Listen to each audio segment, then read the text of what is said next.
So I'm gonna, go ahead, you can relax and I'm gonna move you around. Let's see if you can actually relax your neck. She's like, no, I know I can't. All right, so sternocleidomastoid, if I want to find it here, she's in a good position, and then I really want to activate it without resistance. Can you lift your head off the table? Yep, you see it? Bam, right there. Okay, relax.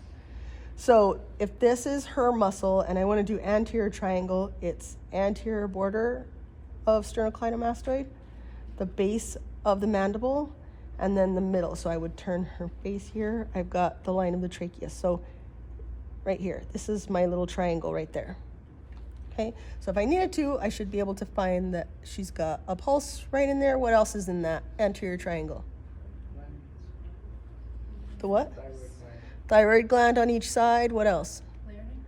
And the trachea itself is technically in part. Yep, good.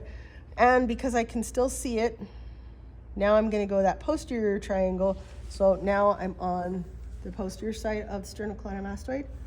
She's got upper trap that I can see coming up right here. So it's, the border is there, right there. So this would be the apex of it. So what's my base of the posterior triangle?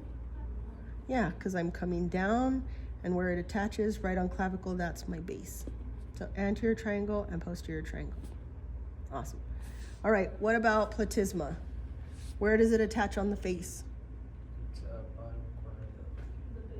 Yeah, the base of the mandible up near around the mouth, because one of its functions is that it can frown. It can turn the sides of the mouth downward. Yeah, there we go. She's like, oh, that's the wrong muscle right there. Okay, great. So I'm coming up here. And then when it comes and attaches, it's superficial, so it's attaching fascia where? What's that muscle down here? Oh, the pecs. Yeah, which one? Major. Yeah, so can you widen? There you go. That's her platysma. See, if you cannot see it, okay. Oh, yeah, relax. Now, if I could do this, because I don't want him to see frontalis working yet. So that's platysma, flat, thin muscle. All right, what's the next muscle? Yeah, so occipital frontalis. So right here, this is occipital or frontalis? Frontalis. Okay. And then it is connecting all the way down to occipital, the occipital muscle on the back. And what is it called? What is that in between that they both emerge from? The gala aponeurotica. Right. So gala aponeurotica, it's that aponeurosis, it's that fascia that's connecting. So I've got muscle here, muscle at the base where occipital bone is, and then they both connect. So if I hold you here and you elevate eyebrows, there. Good, relax. So what you'll see is when those muscles are active, her eyebrows will come up, but her scalp, it also looks like the scalp is coming forward or down. So try it again. See how they kind of move to each other? Good. All right, so now we need to do scalenes. So if you've got that page, you're gonna walk me through where we found transverse processes for cervical spine, remember? But anterior scalene attaches where on the transverse processes? To the anterior portion. Anterior portion, and what level for anterior scalene? C3 to C6? Yep, 3 to 6. So I'm going 3 to 6 and I'm on the front. It's very slight here on the side and then back. So really right there along the sides. So from there, and it's going from 3 to 6 anterior of the transverse processes into where? First rib, and where on my first rib? More anterior, yep, so that's my angle. Okay, what about middle scalene? What are its levels?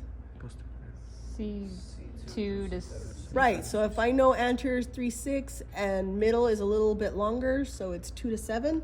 So one more above, one more below. And it's going first rib, but not anterior anymore. It's a little bit more to, medial. And once the vertebral body, once your spine connects, it does look like it's posterior, but it's not fully. It's still in the middle of the body. All right, and then we have posterior scalenes. So where are they attaching? Still on transverse. Okay, it's transverse process, 6 and 7, but where? Posterior. Posterior. So now I'm on the back again, but I'm lower because I know 7 is down where I feel the prominent spinous process of 7, and so I'm right at that junction, 6 and 7, but I'm on the posterior aspect of the transverse process, and then it connects to what rib? Second. Second rib. Yeah. And what's the function of the scalene muscles? Lateral flexion of same side. And then rotation. Opposite. Right. What other muscle that we did does that? Sternocleidomastoid. Yeah. Right. So that's what you're going to practice on each other. You're going to do occipitofrontalis. Make sure you talk and feel through where the scalenes are, the anterior, middle, and posterior. Do your triangles, and then feel and watch how